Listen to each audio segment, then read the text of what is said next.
Hey everyone, welcome to the Building Excellence podcast. I have Allison Sheffield with me today, so thanks for being here, Allison.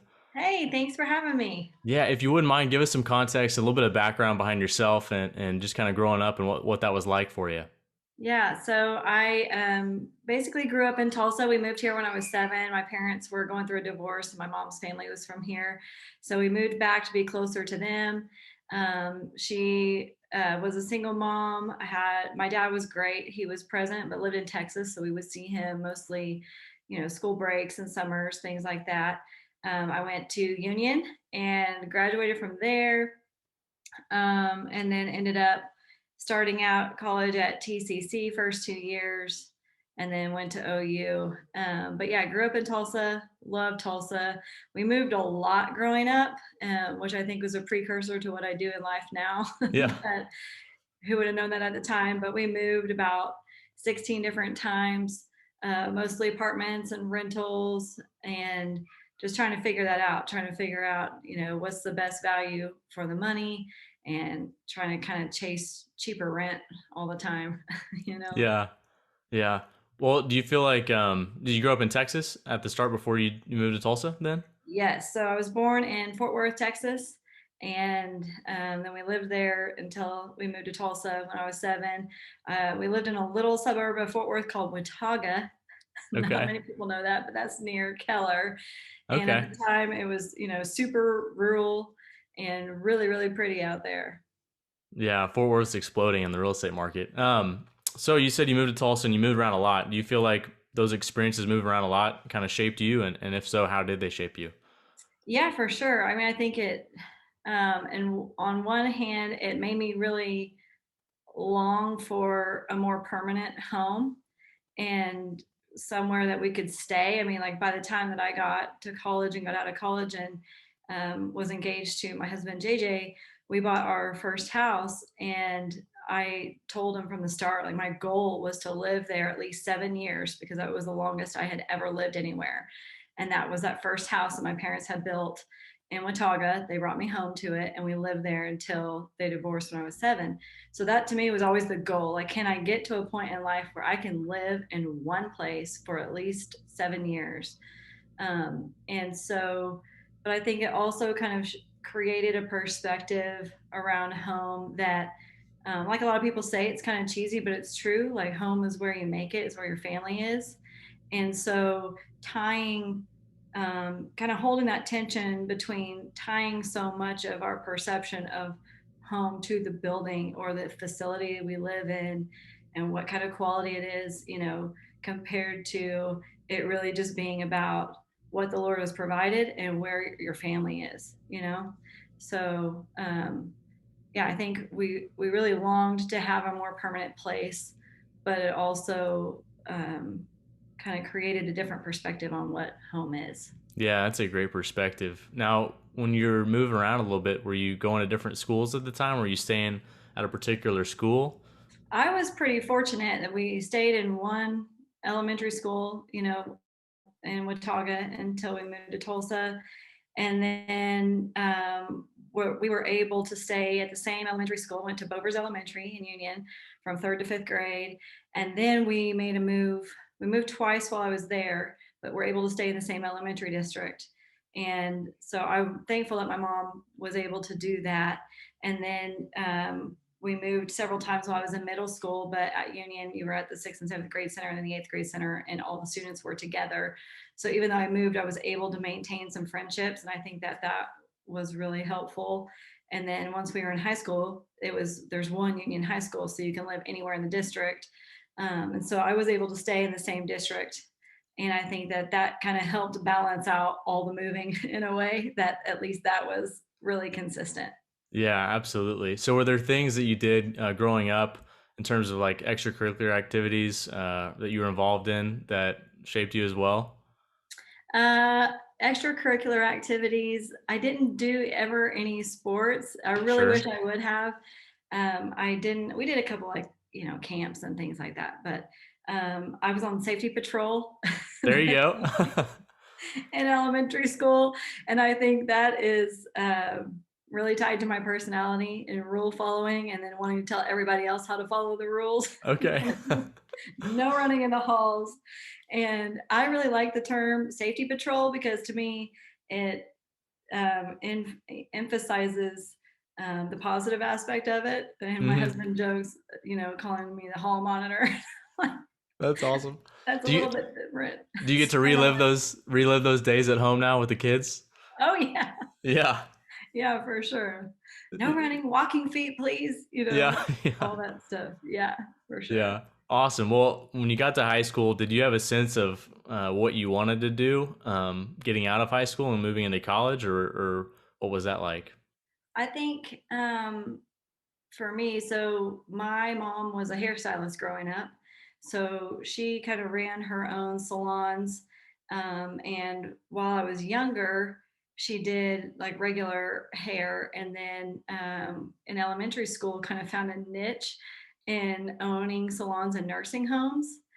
And it was really neat to see her because she kind of had this whole small business going, but found a place where she really thrived in having relationships with people. Um, but it was very inconsistent. And so for me, the goal, I didn't ever know for sure what I wanted to do. Like I just knew I wanted to be able to pay my bills because a lot of times we struggled with that growing up. We're really grateful to have some uh, help from churches and some food stamps and government housing at times along the way that really helped bridge the gap. But my goal wasn't ever a specific vocation as much as it was just I want to have consistent income and not ever revisit that inconsistency again. Yeah. Did you do certain jobs growing up throughout high school? I did. So I started working when I was 15 as a hostess at Pepper's Grill, 61st and Sheridan. Little shout out there. It was fantastic. And I got to work at some local restaurants after that. And I worked at Full Moon Cafe in Tulsa on Cherry Street. Worked at Famous Dave's Barbecue when it opened up near the mall. And Uh we huh. had these wooden pig name tags. Mine said Famous Allison, and I Yeah. still have that thing. Okay. Um, and, and then I worked in at restaurants and stuff in college also. And I didn't, to me at the time, that was really just a way to make income. I wasn't there because I thought it was going to parlay into anything or, wanted to be in restaurant management. It was just a way to pay the bills. But now looking back, I see how nothing is wasted. And so much of what I learned doing those jobs relates directly to what I do for a living now. Oh yeah, I mean, and being in the restaurant industry, it can be chaotic for sure. I'm Yes. sure, and so I'm sure there's a lots of. Let's dive into that because I'm sure there's some lessons there that you got to learn looking back and throughout the restaurant industry. What were some of those things that you took away from those experiences? Well, I think, initially as a hostess, um, getting to practice the hospitality and welcoming people and greeting people and making people feel known from the moment they walk in, and not like a stranger, that they're welcome there, relates to what I do now and meeting new people and facilitating relationships and fostering relationships with people. But then also kind of the crazier side of restaurants from, really ridiculous, outrageous demands when, your food order is wrong and the way people can react to those kinds of things and how they behave and trying to maintain your composure when you're like, it's just some nachos, sir. Like this is not life or death. I understand they're wrong. We're going to fix it, but calm down, Yeah. but you can't say that. So you have to kind of have a demeanor that meets the conflict with respect, but also kind of diffuses it and kind of help work through it and just be solution oriented rather than focusing on the problem. And then just all the elements of what goes on behind the scenes and in the kitchen, the prep area, and the management side, and the staffing, and all of that. But mostly, what I remember is how intense it could be when there's a full restaurant and stuff is going and it's moving and you're kind of on your own, but there's a full team there. but there's just so much pressure and demand, and you have to keep your cool and go back out no matter how anybody has treated you that day or talked to you, or no matter what you're going through. It is your responsibility to show up with a smile and deliver the best service you can. And that was a huge lesson for me. Absolutely. Yeah, you just a lot of stuff you just talked about. There's some great lessons within that. And you mentioned how nothing's wasted. And as you look back through your story early on, maybe you didn't know it was you were gonna be preparing for your future at the time, but you're just trying to do a good job, being gracious to everyone, also learning the ins and outs of handling stressful situations or different things like that. And then all of a sudden now, if you can look forward to what you do today, there's lots of variables that still come into play. Similar to what you did back then. So um, For sure. nothing really is wasted. So if you can look at every experience as an opportunity and be able to take that and let it shape you for the positive rather than for the negative, that's critical to moving forward and always being in a life of growth and opportunity. So that's really cool hearing Yeah. that story. So you wound up going to Union. You graduated from Union. Said, how did you wind up at TCC at first, and then eventually on to OU? So, looking at options for college, like I said, divorced parents, single family, we didn't have a ton of resources, and so analyzing how are we going to put the financing together, and kind of trying to qualify for scholarships. I did well in school, but not top of the line GPA, and or anything that was outrageous enough to qualify for stuff or have sports scholarships. So I started looking at all the options. And financial aid, visited several different colleges. And then it just came down to realizing that TCC made the most sense for me. They offered tuition waivers and grants at the time. I think they still might, based on income and then your grades.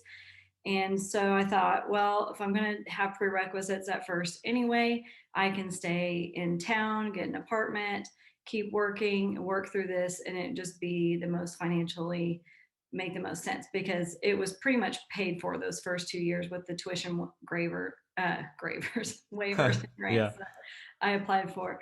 And so I did that, and then just really, I don't even remember what the determining factor was for OU versus OSU, because I looked at both. But I had two girlfriends that both wanted to move to Norman. And so I think we just kind of collectively decided, let's go together. And yeah, decided to make the move down to OU, down to Norman. Yeah. And when you were down there, what were you studying? So I got an associate's in business administration at TCC, because again, kind of not really sure what I wanted to do, but just trying to think, okay, what can make some money and be consistent. So I was just looking at general business. Besides that, to me, the career options seemed really narrow. I didn't really know. I mean, the way I feel like it was presented in high school, and what was that test they give you? It's like a military test. It was like social aptitude, or I don't Something, know. I forget what they call it, but it just presents these career fields. And Okay. to me, it seemed like, there's generally 10 fields. It's like, do you want to be a doctor, a lawyer, a dentist, a teacher, a or business? And what is that? And I wish I had known that the options are so much more broad and so much more specialized and unique than I thought they were. But anyway, that's just kind of a little side ramble. But Yeah. so I got a business associates in business administration at TCC, and decided I'd just go for marketing at OU. And I liked the general idea of marketing and advertising, and wanted to kind of find out some more about that. So I enrolled down there, and then met and started dating JJ, my husband. And he told me about a degree program at OU called Letters. And I was like, what is that? I already know all my letters. Learned that in the alphabet before I started pre-K. And it was a combination of literature, philosophy, history, and language. And I thought that was sounded really fascinating. So I took Latin and Spanish and a lot of ancient history courses, and really, really enjoyed it. And still didn't really know for sure what I was going to do. I just thought, well, maybe I'll go to law school after this. But after I finished my 2 years at OU, I worked 3 jobs through the time that I was in Norman, and I was exhausted after having started working when I was 15, worked all the way through high school, and then all the way through college. I was just tired, and I thought, I really just want to do one thing for a while. Like, I just want to work for a while. And decided to move back to Tulsa, and then saw an ad in the paper for a local real estate company, a young real estate company called Chinowth and Cohen, that was hiring for office administration. And I thought, well, I'm kind of interested in real estate. Maybe I'll just go see what it's about. So I applied and got hired, and was a great opportunity. Got to work there for several months, and then was asked to be the assistant for Lee Cohen and Sheryl Chinowth. Their other assistant moved on to another position, and had the privilege of doing that and learning under them for almost 3 years. And I think that was really interesting because I got my license during that time, but at the time they didn't want you to sell and be on staff at the same time because it was in a growth mode and trying to get everything going. Um, but it was really helpful to see agents bringing their biggest problems and challenges to the brokers, the owners of the company, and watching them work through that. And so I think something in um, having proximity to challenges and problems in an industry helps you learn how to avoid those things or approach those things in a different way so you avoid them, in a different position. Oh yeah, absolutely. And one of the things that you applied for an opportunity just to have a consistent job, essentially, right? And then Uh-huh. all of a sudden it morphed into something that you may not have expected, and then all of a sudden you have experience getting to deal with issues that are on a bigger scale, and allowing those things to actually help you in your future too. I'm sure those are things you go back on as well. Um, but talk about, I guess you mentioned all the jobs you had taken. Has hard work been something that's been instilled in you for a long time? Because the things that I'm seeing is like you're always in a job, but you're always working very hard. You're being diligent at it, and obviously, knowing you today, that's very true in what you do. And where was that instilled from a young age? I think it was instilled by really everyone that I was around. My grandparents were all hardworking, and my mother's father was a pastor, but he also started a fence company when he was really young. He only had an eighth grade education. He was one of 13 children, and then felt called to vocational ministry, but also had a business that he did. And so he started Ace Fence Company in Tulsa that was around for a really long time. And so he was a model of that, of both following the Lord and then working really hard and having this endeavor that he did. Um, and then my father's parents were both educators and teachers. My grandfather worked in colleges; he was a professor, and my grandmother was a teacher in elementary, middle school. And they just always talked about working hard at whatever you do, if it's with your family, in your home, and managing your household, in your job, in your career, just showing up and doing your best. And my parents were the same way, even though they didn't have for a long time a lot of material reward for their work. They were diligent, and I just thought, to me, it was the only way to make it out and make it more consistent, um, was to have that drive to get out and do something better. Yeah, and one point too, going back to some of your story, is that you don't continue to get opportunities unless you do a good job at where you're at. And so Mhm. obviously you were doing that, and you were able to become their assistant, and then obviously get into real estate. How did it come about to where you wound up getting to become a realtor and starting to sell real estate and be involved in that?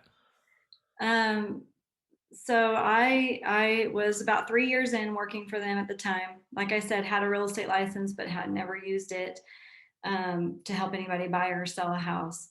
And I was sitting at my desk one day, and I had never really that clearly heard the voice of the Lord, but it was so clear. And he said, "It's time to quit this job." And I was very confused. I didn't know what that meant. We had just had a performance evaluation a few weeks earlier, and I had made plans with, Lee and Sheryl to stay for a long time and all these things. So I stepped out of the office and called my husband. I remember thinking, did I have something bad for lunch to eat? Like, what is this? What's going on? And I remember saying, I feel like the Lord just told me to quit this job. What do I do? And essentially, what JJ said was, well, do you want to find out what happens if you're obedient or what happens if you're not? And to me, that was like the most clear message. So I thought, okay, well, then I've got to put my money where my mouth is. Basically, if I say I trust the Lord and He's going to provide for me and He knows the best for my future, then I've got to listen to what He says. So I gave my notice. And then within 24 hours of my last day on the job, some people that rented a house from my father-in-law called me and said, hey, Allison, we're pregnant with twins. We want to buy a house. Do we remember correctly that you have a real estate license? Can you help us? And I was like, well, yes, I do. I've never used it before, but I'm happy to help you. Uh-huh. And all this time I'm working on thinking, okay, well, maybe I'm supposed to go back to school and go to law school or go get a graduate degree. Maybe I'm going to go teach or something like that. Still is not clicking. I'm going to go sell real estate. That to me was never an option because, again, I came from a really inconsistent financial background and I did not ever want to do anything inconsistent again. And I had seen for years people make a lot of money in real estate, lose a lot of money in real estate, working in it through the recession. I was not at all interested under any circumstance in selling houses for a living. And, you know, so little did I know that after I helped those people, then within 30 days, somebody else asked me to help them. And then another 30 days, somebody asked me to help them. And so it was just consistent provision. And then about 6 months in, I remember asking again, um, to my friends and my husband, what do you think I should do? Do you think I should go ahead? I've been looking at colleges and graduate programs. Do you think I should apply? And everybody resoundingly was like, well, what about real estate sales? Like, you've done this now for 3 years and you seem to be selling some houses. Why don't you just go for that? And I was like, no. But then the more I thought about it and prayed about it and really just moved forward because that's what I needed to do then also to continue to have income. It just became crystal clear I just loved it. I love working with people. I love solving those problems and getting to help them with their purchases and getting to help them build wealth and a legacy for their families in real estate. Oh yeah. Well, you talk about making the decision to make the jump into real estate or just actually first and foremost to take a step you felt called to just leave that profession that you're in and take a step into something else. When you're processing that, and obviously you talked about faith being a huge component of that, and I definitely want to dive into that, but what are the things you're dealing with? Like, are you dealing with fear? Are you dealing with any self Oh doubt? yeah. Like, what are the things you process? Because making a jump like that is very challenging for a lot of people in any capacity. And just talk about those things you deal with and you work through as you make that transition. Absolutely. Yeah, number one would be fear and is like, well, what is this going to look like? What is this going to mean? Am I going to make it? I don't want to be broke. Like, I don't want to be broke ever again. Um, and so fear, self-doubt for sure. Can I do this? I don't, do I have what it takes? I've never really considered myself a salesperson. I don't, no sales skills per se. Um, Tons of self doubt because I worked at a brokerage where there were phenomenal realtors and people, with entirely different personalities from me, different methods. I just thought, that's not me. I'm not sure I have what it takes to be a realtor. Um, and Yeah, just a lot of doubt. Um, but then also, like the self promotion side, because there's, as a realtor, you're an independent contractor, even though you're affiliated with a company. And so it's really on you to promote yourself and put yourself out there and put yourself in front of people and have the confidence to believe in yourself that you can sell houses, that you can do this, that you can help them find a house. But when you're inexperienced in something, there's that balance of believing that you can, but knowing what you don't know. You know you're brand new. And so, how do you go and tell somebody with confidence, yes, on my first listing ever, I want to list your $500,000 asset, and you should entrust that to me at 21 years old, that I'm going to do the best job that anybody could in this town for you, you Yeah. know? And so I think the balance of confidence and humility has been a struggle, because you have to know what you don't know, but at the same time believe, okay, anytime I'm going to meet something I'm not familiar with or I don't know, I'm going to be brave enough, first of all, to own that I don't know, and then go ask and find out and try to find a solution for sure. Yeah. So what would Allison today tell Allison back then to like get her going in the right direction? I would think that I would say you have to want it, and you're going to have to work really, really hard, and you have to face that self doubt every day and believe that you can do it, because you will drown in self doubt, and people will stay stagnant and stay where they are because they don't believe they can. And I think that it's like a lot of other feelings or emotions or things that we work through as we grow, that there are waves. It's not something that you overcome and then you never deal with again. I still wrestle with that a lot, almost every day. And so it's a choice to meet that emotion or feeling or thought, and counterbalance it with something else, or what you know, or what you've seen the Lord do in your life, and continue just to take the next step. And so I think that that's one of the other bigger pieces of advice I would give people is, don't get so overwhelmed with, how am I going to create this whole career? That's too much pressure to put on yourself on a single moment. You don't need to create the whole career today. You need to do the next right thing. Yeah, and that's so great. Take the next step, do the next right thing, because it can seem so daunting at the time. And it's Hmm. very easy to look at people that have excelled in whatever particular business industry that they're in and say, oh, well, they've got it made. They've always had it made for them. But at the same time, we don't get to see the backstory of like, okay, well, there's a starting point that people have to take a step into something that they don't maybe necessarily feel like they belong, or they just don't know what lies ahead. Like obscurity and not knowing what the future looks like is probably one of the biggest hindrances to getting going in the right direction. And so obviously hearing your story about just having the faith to take a step, because one of the things that is a common pattern you look at a lot of people that have been successful in different businesses or industries is that I think there's moments where everyone deals with, should I be doing this? Is this the right thing to do? Should I keep going? Like, or should I just, call it quits?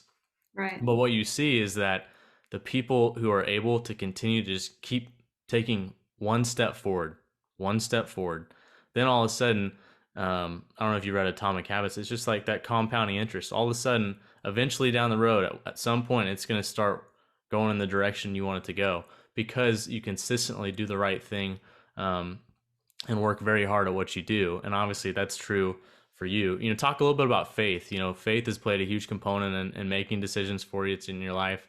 How did that come about, and how do you constantly try to like discern what God is telling you to do? Yeah, I think I mentioned that my grandfather was a pastor, and he had several different churches, and so that's been a part of my life since I was born. I don't remember living life without God and Jesus being a part of our household, and I'm grateful for that. And I think even growing up in a Christian or religious household, everybody at some point has to make it their own and wrestle with eternal questions that people have wrestled with forever, and you have to own it. And so your parents may expose you, or your household may expose you, or your church might teach you about Jesus, but you have to cultivate that relationship with him yourself. And I think that I've been really fortunate to have opportunities to learn more about God and pursue my faith. And that has been a huge driver of my life's ship, if you will, because I think partially the self-doubt and all that leads you to recognize a higher power and something greater than yourself. But I think the earlier on you surrender your life to Christ and you test him and see, like the Bible says, test me and see. And when you do that and then you see his faithfulness, it builds confidence that you can rely on him and you can trust in him and you can do it again. And then it builds and builds and builds, just like you're talking about taking the next step and the compound interest. I feel like is the same way with faith, because then you have something to look back and see, he provided for me then, he'll provide for me now. And so I think like the surrender of that decision when I was earlier in my career, I've encountered ever since several different times and at sometimes much greater levels of him asking me to trust or make a shift or make a change. And he has proved faithful every time and provided more than I could ask or imagine, not only financially, because obviously that has been a huge life goal. And I have had income that exceeded my wildest expectations and more than I ever thought I would have. And that has created opportunities and things for me. But it's also in relationships, in my family, in my marriage, with my children, that the faithfulness has been, the biggest. His faithfulness, not mine, his Yeah. faithfulness has been the greatest blessing of my life. Yeah. And one thing that, you talk about, you testing him, he also will test us, right, through these experiences. But Yes. one thing I thought about when you're talking about going through that decision is JJ, your husband, gave Hmm. you a good thing to think about, right? So I think sometimes God puts people in our lives to help us, to give us a little bit of discernment, to get us going in the right direction, and obviously, having those type of people around you is really, really important. So, Yeah. real quickly to go back into your story, so you start in Great. real estate, obviously. All of a sudden things start going for you, and you just start taking off. So what did that look like? Finally saying, okay, this is what I want to be doing. I'm going to go ahead and be a realtor. I'm going to get in real estate. I'm diving headfirst into it. Yeah, so then it just looked like everything I had heard um, the brokers and the leaders of the company say for people to do. It's show up at the office and be there. Be there, be in the office, because you can learn things even if you don't have any deals going on, that you can hear people talking about deals or having issues or challenges, or putting people together whenever well, I have this buyer looking for this house, and you're in there just looking on MLS, and then you hear an agent come in and say, oh, I'm getting ready to list this house, I just met with the seller, it's this and this place, and then you might match people sometimes. Or you're in the office just there thinking you're piddling around, and someone calls in and they're looking to buy or sell a house and they don't already have a realtor. Going to host open houses, which is one of the only places in real estate that you can go that people come to you. It's like having an open storefront, and you can meet people and you can practice greeting people and being really awkward and making them feel so weird they just turn around and leave, or greeting them and they stay for a long time and they ask questions and then they ask to work with you. Uh huh. And so you can kind of test out what works and what doesn't work. And also kind of figuring out um, that like you're not a match for everybody, and I'm not going to be the realtor that everybody wants to choose, even though I really want to be. I really want everybody to like me. That's just Sure. part of my personality. Me too. It's part of who I am. I want everybody to like me and be happy with me, but that is not possible. So some people are going to choose to work with me, and some people are going to meet me and not like me or like me just fine, but going to choose to do something else. And so, getting used to the rejection and being able to categorize it as a part of the process and part of the industry and part of the profession, and not as failure, because there's a difference between the two. And I also think there's a huge emphasis, I think, in real estate and other professions, about never giving up, never giving in. And I think that there is a time to persevere, and there's also a time to let go. Like when it is not working, I've had listings that I had listed for what I felt like was way too long and then needed to let go, or clients that we just butted heads and we couldn't make it work or whatever. There is also strength in the letting go. But I think you don't really always know that until you practice it out and you see, what is this something to hold on to, or is this something to let go of? Yeah, and how do you discern between when it's time to let go and when it's time to hold on? I'm not sure you ever really know for sure, Sure. Sometimes I think you let go and then you realize later, oh, I should have held on to that. Yeah. And then sometimes you hold on way too long and you finally let go and you realize I should let go like way back at the start. That was just something I should have never picked up and took on for myself, Uh-huh. But I think also um, continuing in prayer, and for me is just continually asking God, is this where you want me? And is this what you want me to be doing? And I'm not talking like as a vocation, although that's inclusive, but like the minute things, like today, is this who you want me to be talking to?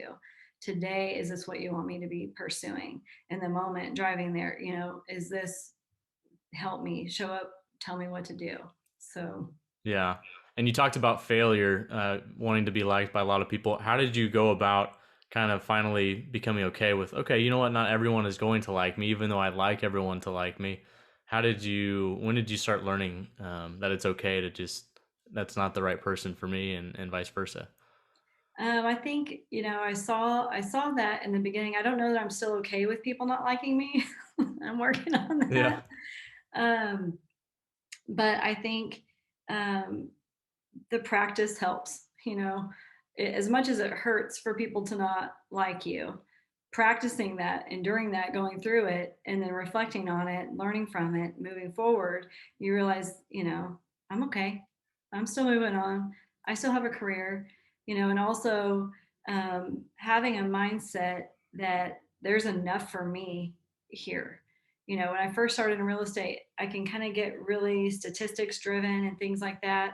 And I look at how many houses have sold per year, per price range in different areas and all that kind of thing, and market share. So you kind of have an understanding from the economical standpoint that there's only so many houses that are going to sell in our market this year. And there are, currently 6,000 realtors in the market. So you can kind of do the math of, well, who are the longstanding realtors and how long have they been in the game? What kind of market share do they represent? Where can I fit into this picture? But I think on one hand, it's helpful to look at those things and be knowledgeable of those things, but not get so bogged down in that you feel like every opportunity that's missed is then your ultimate demise. You have to be able to weather that and go, okay, that one didn't work. There's another one. That one didn't work. There's another one, and keep moving forward. Yeah, that's great. Goes back, take the next step, keep moving forward. That's Mm-hmm. awesome. So you wound up, you're around the office, you were doing open houses. How did it transition where you started to really start scaling your business and getting an opportunity to work on the home building side of it? Yeah, so I got the opportunity. I was fascinated with new construction, and I thought that was really cool. The whole idea of it. Obviously, it's new and pretty, but then just the whole building process. Sheryl Chinowth, that I was assistant for, had a lot of background in new construction, and when I was her assistant, she was handling new developments coming up and lot draws for builders and planning with developers for other builders to come in, and then working with the builders on their sales, and then counseling agents on getting them matched with builders or how to handle that stuff. And I was just very fascinated. And so I really liked in trying out different types of open houses. I really liked new construction open houses, and exploring different opportunities there. I was hosting open houses for several agents that had new construction, and then had the opportunity in the summer of 2012 to meet a builder. And then a few months later, because things change sometimes, they called the broker Sheryl and asked her, said, we're going to make a change with our representation. We got to meet Allison. We want to know if she's interested in selling our houses. And so I was called into the office. Sheryl called me and said, I need to meet with you about this builder. And I thought, oh my gosh, I must have said something to them that, I'm going to be asked to never do another open house or something. And so I went in to meet with her, and she said, they want to know if you're interested in listing some of their houses. And I said, do they know I've never sold a new construction house? Like, at this point, I'm doing open houses and stuff, but neither on the listing side or on representing buyers have I sold a new construction house. I'm in sales 2 years at this point, have sold a total of like 7 million or so. And so got that opportunity and started listing some houses in Bixby and Broken Arrow, and thought it was so much fun. I loved it. I had 4 listings at first. And to me, that was a big bulk because you usually just get, one at a time. And so I got to do all that, and they sold pretty quickly. It just put some wind in my sails and was really, really exciting, had a new focus. And then was able just to gain some traction with that, and was asked to also take their listings in Owasso, and did that. And then just went full speed ahead. Yeah, and so you said starting off early on in those 2 years, about $7 million. Well, then whenever you're helping scale the business, how many homes were you doing on a particular year typically? So it just kind of stacked on itself. It was like 20 and then 40 and then 100 and then 100 and then 120 and then 100. Um, and I kind of stagnated out around 100, 120 a year. And it was incredible, but it was a really interesting thing to see it spread and expand through different areas of town, different neighborhoods, different developments. And getting people in place. I had a team of open house agents that would come and host and facilitate open houses with me. I had several different assistants through the process because I realized I couldn't do it all, but had never managed another person. So, kind of working through what that looks like there, learning to delegate, um, has been, part of the process also. Oh yeah, absolutely. And understanding, getting to the point where understanding like you need people around you, a team to help you through that, and you're able to do that, which is a great lesson in itself for leaders that want to expand and grow. You need to have people around you that are going to help give you confidence, help grow, and then obviously it really has helped. So you were doing all these things, and it started to just scale, scale, scale, scale, scale. How did you start to balance like your daily life, not just within work, but with your family, with your social life? How did that come about? How did you get better at time management, I guess? Yeah, I think a lot of intentionality, but I think sometimes we want it, or at least I want it to be like a one and done solution, right? Like, I want to be able to look at it and go, okay, well, here's my map for how I'm going to manage my time, and it's just going to be set until the end of time. Yeah. But I don't think that that's necessarily realistic, because sometimes you're in a busier season than others. Like in real estate, like JJ's family are farmers, right? So they do soybeans, corn, spinach primarily. And I realized in watching them that there'll be seasons where they have more time. And then those are in the planting seasons or in the sowing seasons. And then there'll be a season when the harvest is ready. And it doesn't matter if you're tired, that corn needs to be harvested. It's ready to go now. It can't wait. You got to go get it. And real estate is very much that same way. A lot of people will say, oh, I want to get into real estate to choose my hours and set my schedule. That is not at all what real estate is. Yeah. You are very much, if you're going to deliver the best customer service to people, you very much have to be available and ready for when those waves come, when the harvest is ready, and you have to show up and get it done. And so I think that can be maddening in a way, because harvest seasons can last for a very long time and be very, very draining.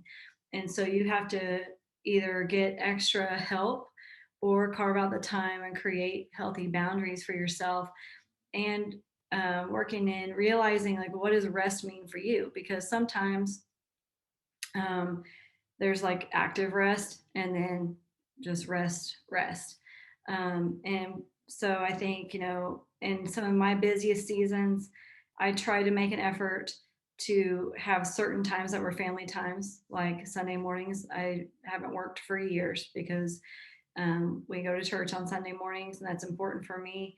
And I'm willing to sacrifice or lose clients if they have to see houses Sunday morning. I'm not available. And then with our marriage, setting in intentional time to be together. We started date nights even before we had children, but especially once we had children. Friday nights, I would get finished. I was not available, did not answer my phone, would set it to the side, and just be focused and be present. And because real estate is very much a 24/7 thing, and it doesn't matter what time it is, it can be 10, 11 p.m. People expect you to respond, but you're not a robot. You've got to be able to rest sometimes and be disconnected. As much as I want to be a robot, I am not, you know? Uh-huh. Um, and then, having children changes everything because they are so important and our time is finite with them. I might get to have a 40, 50-year career in real estate, maybe longer if the Lord wills it.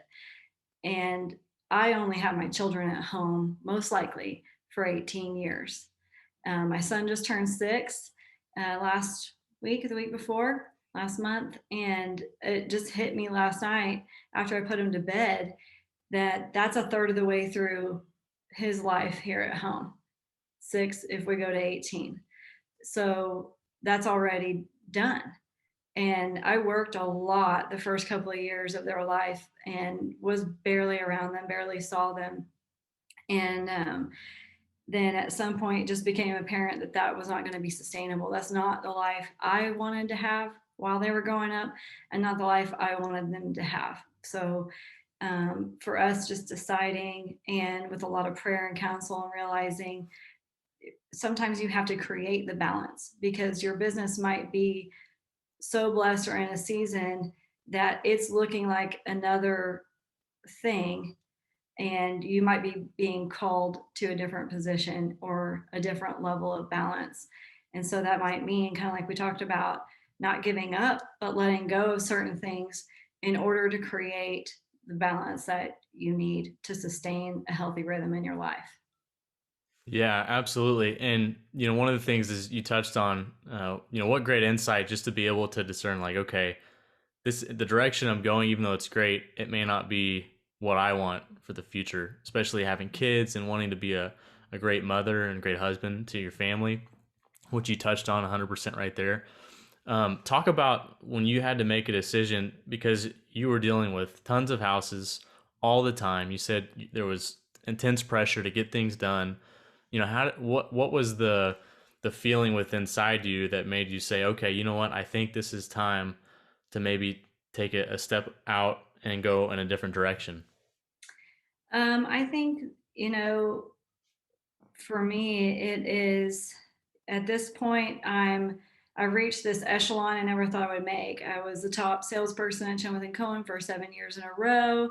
Um, Sold, $300 million in real estate, had done 800 new construction houses.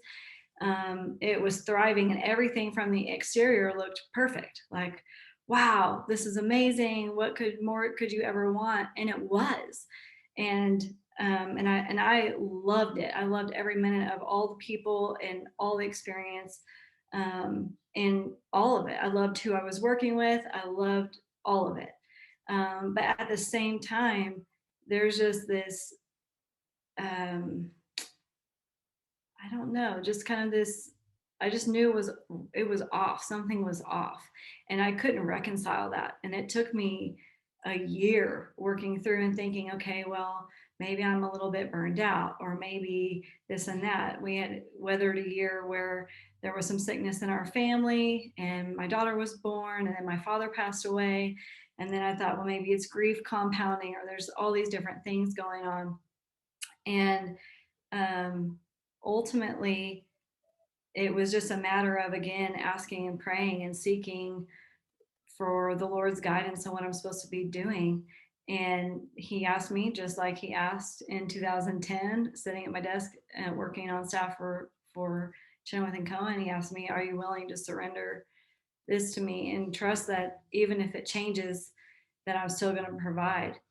And that was really, really difficult because I didn't think if that was changed that I could still, it sounds so ridiculous right now.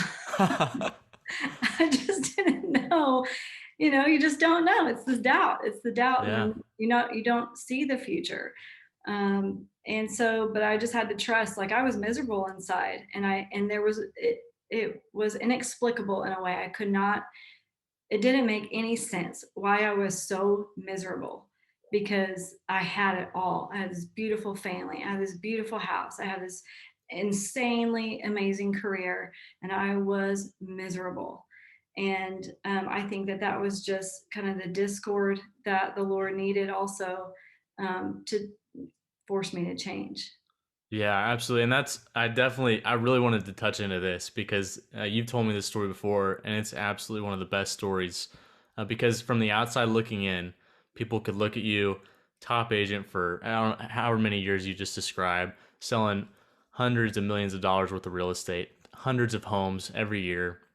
And Mhm. so when you're in real estate as an agent, like that's the pinnacle. Like Right. that's what you're going for. And so Mhm. you're at the top. You're at the Mhm. top, okay? And you have this experience where you're at the top, but at the same time, you have this disconnect within you. Like it just doesn't feel right. You talked about. And I think many people really would struggle with jumping out and saying, okay, you know what, and trusting God, to jump out and take a step away from all of that because there's a lot of money involved in that. There's a lot of prestige. There's a lot of things that many people, we as people all want. We all want those Mhm. things, but yet at what price? At what price do Yes. we want them? And so being able, because I know it wasn't easy to be able to make that step, but you go back to having faith and trusting God. Mhm. And no matter how much fear or self doubt, because it's really interesting your story, and you want consistency because you maybe didn't have that growing up, but at the same time, it feels like God is always calling you into things that maybe don't always have consistency, right? Correct. But if you look at your story, when you've taken those steps of faith, He's provided consistency. He's provided you with fulfillment in your work because you love what you do. Mhm. And so it's really interesting because there's always a tension, to uh, fight fear and have faith over fear, right? And so Yes. you've been able to do that, and I just admire you for your willingness to be able to take those steps and to go out and trust God, even if you don't know, because you didn't know what was going to happen when you transition out and Right. kind of went back on your own a little bit. That's got to be scary, right? It was really scary, but also really freeing. And I think that that's something that, the tension and everything, like it was both. It was like immediate freedom and relief in so many ways to not have to continue just pushing forward in this thing and holding all of this weight and suspending all of these plates. And it was just really freeing. Um, and just such a good reminder at the same time of going back to what's the most important. And, the Lord showing me that in all of my desire for consistency, that's what He is. He is the consistency. And so, as long as I am continually focused and returning back to that, I have that consistency. And no matter what the circumstances look like, no matter what the finances look like, no matter which house I live in, and or what my income is. And so, but He's still provided and provided so many opportunities, and then people showing up for me, with me, calling me, reaching out after we made that change and getting new opportunities that would have never been a possibility if I had stayed where I was. And then ultimately getting to, work with different people and see different perspectives, different ways of doing home building, different ways of running businesses, different ways of handling the process. And then being able to be so much more present with my children, so much more present with my family, with my husband, with our friends, and having a different quality of life. Yeah, and one thing when you talk about that, I think of what do you value? Mhm. And really, when it comes down to it, the things that you value are showed within your schedule, right? And so understanding that, okay, what I value here is not always adding up to what I think I value. And so being able to go and do those things that you want to do, be a present mom, be a present wife to your husband, and then be just around with friends, but still being a very, very good real estate agent and also Mm. learning throughout the process from different people. One thing also I want to touch on, because when you go through tough times and hard experiences, there's these situations where it can either make or break you, right? So it's interesting what you were able to do when you had a lot going on in your plate. You're doing a ton of volume as an agent.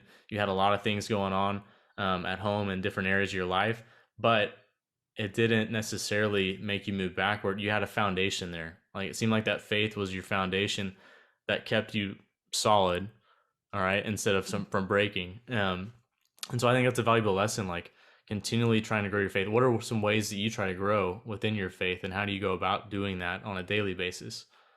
I think, staying in the word, I think, just reading the Bible and praying consistently for yourself and not just reading other books or listening to other people preach, but like I said, just making it your own. It's about relationship, right? It's not about religion. And so pursuing that relationship and showing up and asking questions, because for a long time, my prayers could be very much full of requests or demands sometimes, Yeah. or pleading and different things. But um, I found in counsel, a lot of counsel. I see a wonderful therapist, counselor, and that has been a game changer for me. I feel like people don't talk a lot about mental health, and you don't have to be like broken and deteriorating or your life wasting away to have challenges that someone can work with you through better than you can do on your own,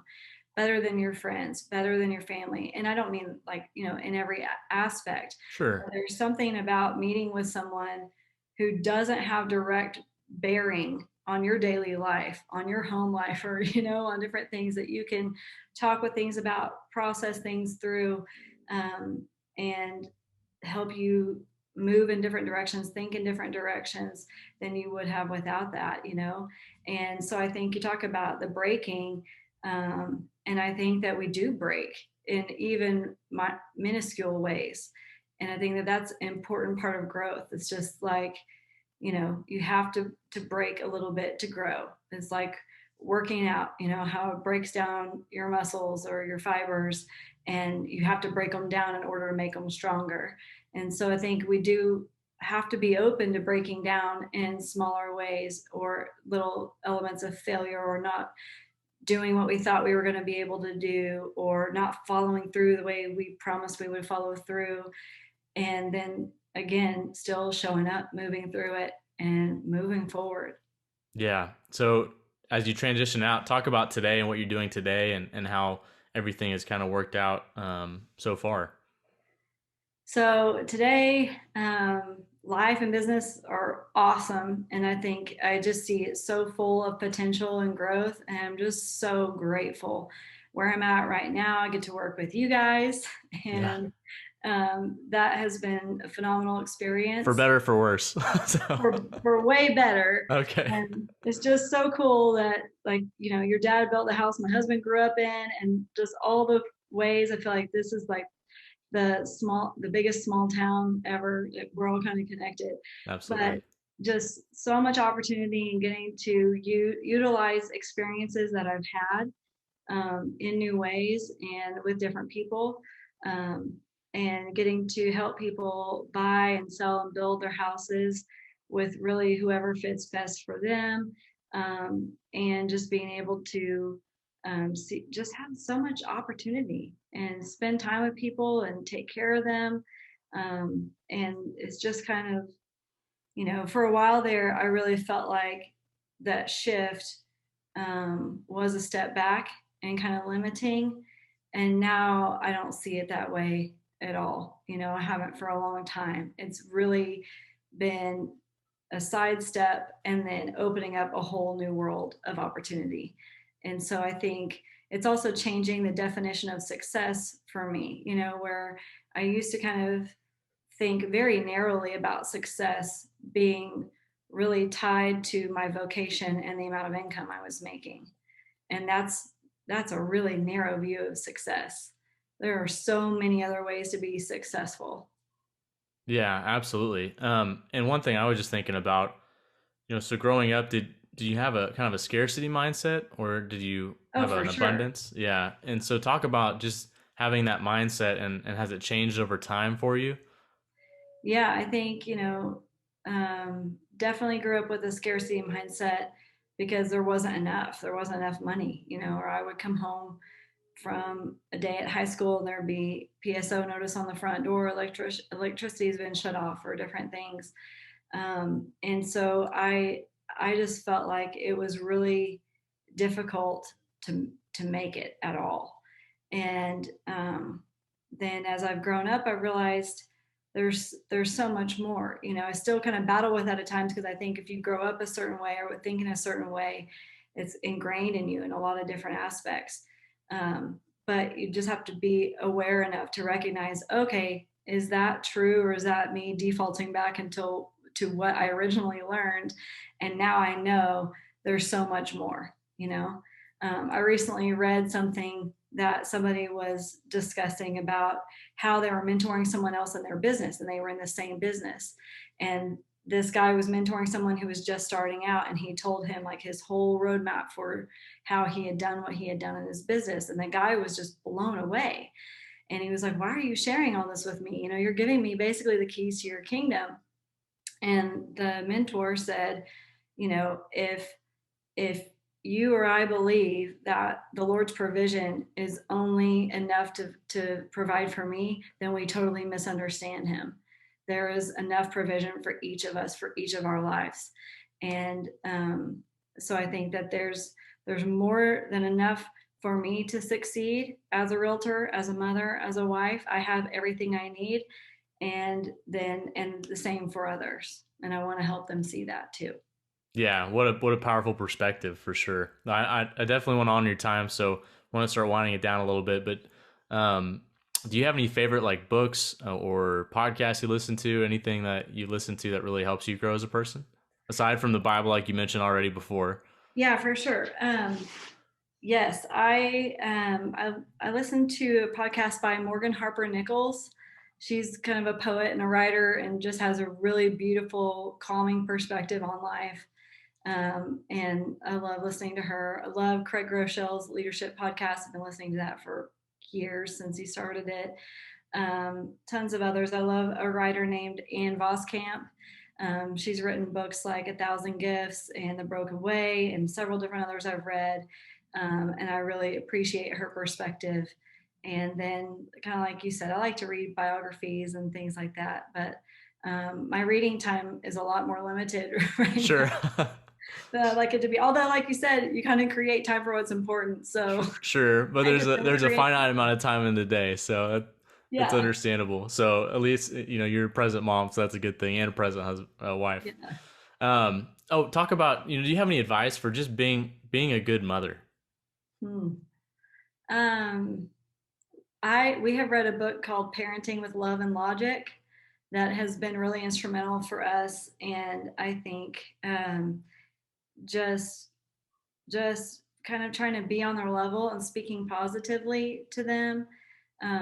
Like one of the early things that we learned was about just how you frame things, right, can just really help affect their confidence and their mindset. So instead of being like, "Don't put that in your mouth," it's your mouth is for eating, or that fork is for some, whatever it is. But I think also just listening to them, like look at them, get down on their level, listen, hear them. Where are they at, and what are they dealing with? What is their inner life like? And most of all, just being present, because they notice and they remember that you were there. Yeah, absolutely. Well, we've got a deal called the fire round, so I'll say, a word or something, and you can just say whatever comes to your mind first. So you can do anything if You believe in yourself. diligence is Keep taking the next step. favorite vacation spot. Oh man, really any beach. Okay, perfect. Well, that's probably not true. Not Like true? like blue clear water beaches, not like the Gulf. Okay. So yeah. My mission is To glorify God and love people. favorite real estate experience. Oh man. Favorite real estate experience. I don't know that I have just one favorite. That's Sure a you great yeah, question. I'm sure you've got a lot, but I do have a lot. Um, are there any that stand out more so than the others? I mean, like I got to help some of our friends sell their house this spring, and they were not anticipating selling, but it just came up and they went with it. And that was really, really fun. It was really neat to get to work through all of that with them. Yeah, awesome. Mhm. It all comes down to Um, it all comes down to, I think, following God and not following anybody else, like not seeing anybody else's map and thinking that that's the only way it has to be done. That trusting that you're going to have what you need to go your own path and follow your own way. yeah, that's great. You know, the second question here, we're done with the fire round, so you can breathe a little bit. Uh, uh, but we always want to ask, what's the best piece of advice you could give? And you've already given a lot, but is there a certain piece of advice that you've received over the years that you think is the best piece you've ever received? Yeah, I think, I got that quote, just do the next right thing, from my sister-in-law. And I think that has become so pivotal in my life. Like, she brought it up to us when our son was born, and it was just about parenting because it seems so overwhelming when you have this infant you're trying to keep alive. But I think that that has become one of the single best pieces of advice I've ever received, is just do the next thing, because life is so demanding, so distracting, and so big, that it really helps to narrow the focus and just do the next thing. Yeah, awesome. This podcast is called Building Excellence. What does building excellence mean to you? I think building excellence to me means approaching your life, with the intention of showing up fully and doing what you say you're going to do, and not overcommitting or overpromising. And when you do, recognizing that, apologizing, shifting, and moving forward, but just trying to approach generally everything you do, with giving it your best and showing up with excellence. Yeah, awesome, Allison. Well, thanks so much for being on the show. Thanks for sharing your story. I know it's a powerful one that many people will be able to listen to and learn from. But also, just the success you've had, you can see why, because you work extremely hard and you're very diligent at what you do. But also, you trust God in the process of everything. And so, if people haven't seen that, they definitely will from hearing this over and over again. It's a common theme. And so that's one of probably the most powerful lessons you can learn, is to really trust God and then move forward even in the face of uncertainty. So thanks for doing this, and thanks for being who you are. Thanks for being a great mom. Thanks for being a great wife. And we're just thankful that you're on the show. So thanks for being here. If someone was to want to reach out to you and get in touch or follow you, what's the best way of doing that? They can reach out to me. My cell phone number is 918-951-7000. They can follow me on Instagram at Allison C. Sheffield, or just Google. You'll Yeah. find me. Awesome. Well, Allison, thanks so much for being on the show. Appreciate it. Thank you, Bailey. Talk to you soon.